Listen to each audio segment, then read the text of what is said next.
Bismillahirrahmanirrahim.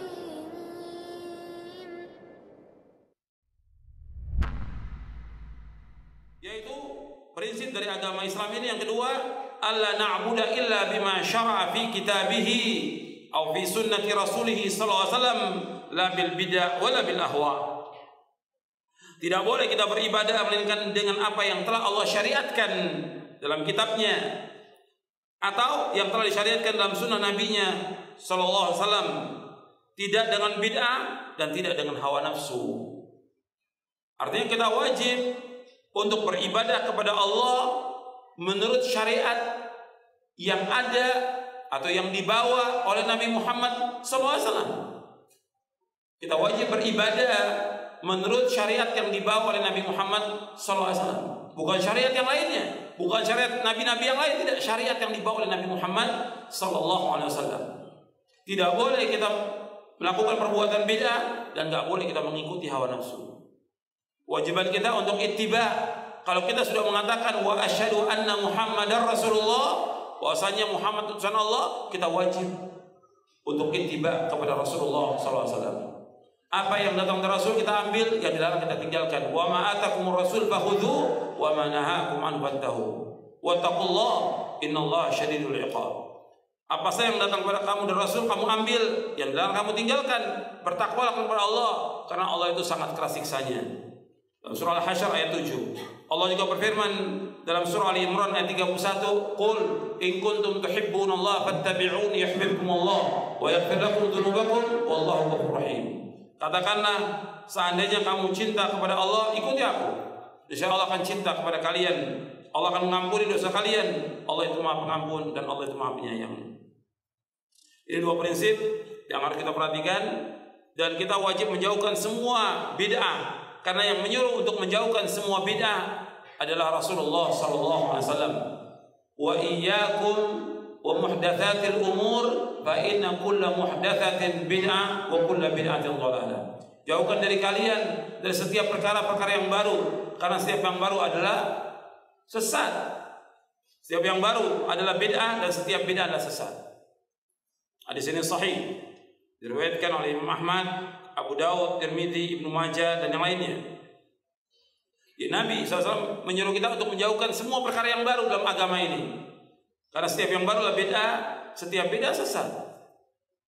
Yang mengatakan pertama kali bahwa setiap bid'ah itu sesat adalah Rasulullah SAW. Dalam Islam tidak ada istilah bid'ah hasanah, tidak ada dalam Islam. Nabi bersabda SAW, "Kullu bid'atin dhalalah wa kullu dhalalatin finnar." Setiap bid'ah itu sesat dan setiap kesesatan tempat di neraka. Nabi yang menyatakan demikian, bahwa bid'ah ini berbahaya karena akan merusak agama. Karena dengan dia berbuat bid'ah itu, seolah-olah dia menyangka bahwa agama Islam ini belum sempurna. Yang kedua, dia seolah-olah mengatakan bahwa Nabi belum menyampaikan ibadah-ibadah yang mereka lakukan sekarang ini, sehingga mereka lakukan padahal Islam sudah sempurna.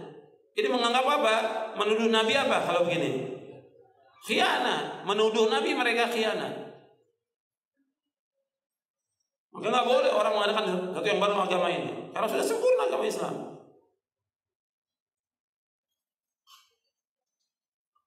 Maka dikatakan oleh Imam Malik, "Man ibtada fil Islami bid'atan yaraha hasanatan faqad za'ama anna Muhammadan sallallahu khana risalah.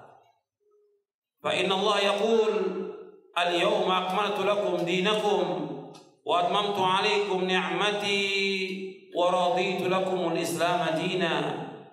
Fama lam yakun yawma idzin dina falaysa al-yawma dina." Kata Imam Malik rahimahullah,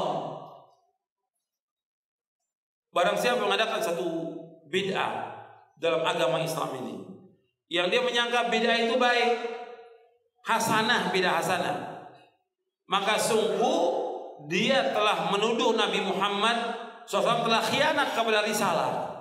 Dia menuduh Nabi Muhammad khianat kepada Islam. Karena apa? Karena Allah berfirman dalam surah Al-Maidah ayat 3, pada hari ini al-yauma akmaltu lakum, pada hari ini aku telah sempurnakan bagimu agamamu, aku telah cukupkan nikmatku atasmu, aku ridho Islam menjadi agama bagimu. Famalam yakun yauma idzin dina fala yakunu al-yauma dina. Apa yang tidak menjadi agama pada zaman Nabi sekarang juga enggak jadi agama. Artinya kalau di zaman Nabi enggak dilaksanakan ibadah itu, maka sekarang juga enggak boleh kita laksanakan. Karena Islam sudah sempurna. Makanya nggak boleh orang mengadakan sesuatu yang baru dalam agama ini.